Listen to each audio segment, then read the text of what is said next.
It is December 2025, and the dust is finally settling on what experts are calling the Great AAA Correction.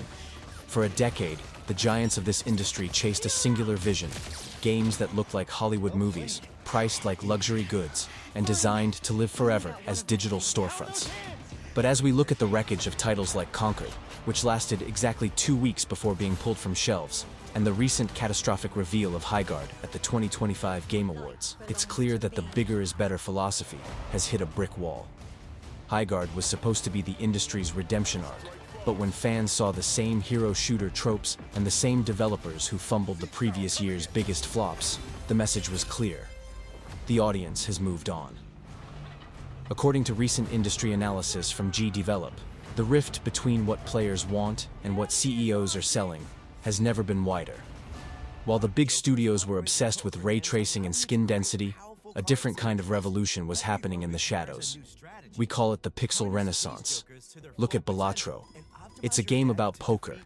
It was made by a solo developer known as LocalThunk.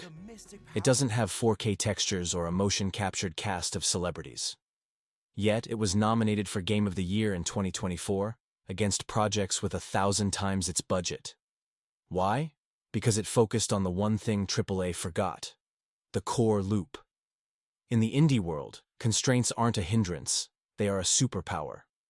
When you can't hide behind a $200 million marketing budget, your game actually has to be fun to play. This isn't just nostalgia bait, it's a fundamental return to NES wisdom, the idea that gameplay must carry the experience. We see this perfectly executed in the HD2D phenomenon. Ever since Square Enix coined the term with Octopath Traveler, we've seen a surge in games like the Dragon Quest III remake that combine the soul of 16-bit sprites with modern lighting and depth. It's the visual language of our childhood, updated for our adult eyes.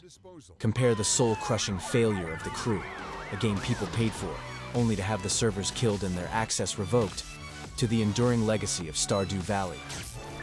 Barone spent 4 years building a farming sim because the original creators of Harvest Moon forgot how to make one.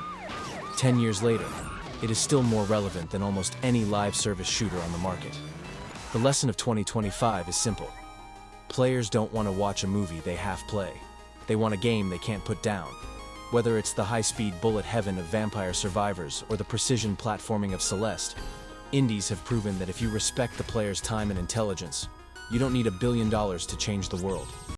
The giants are stumbling because they tried to turn play into a chore. The indies are winning because they remembered that, at the end of the day, we're just here to have fun.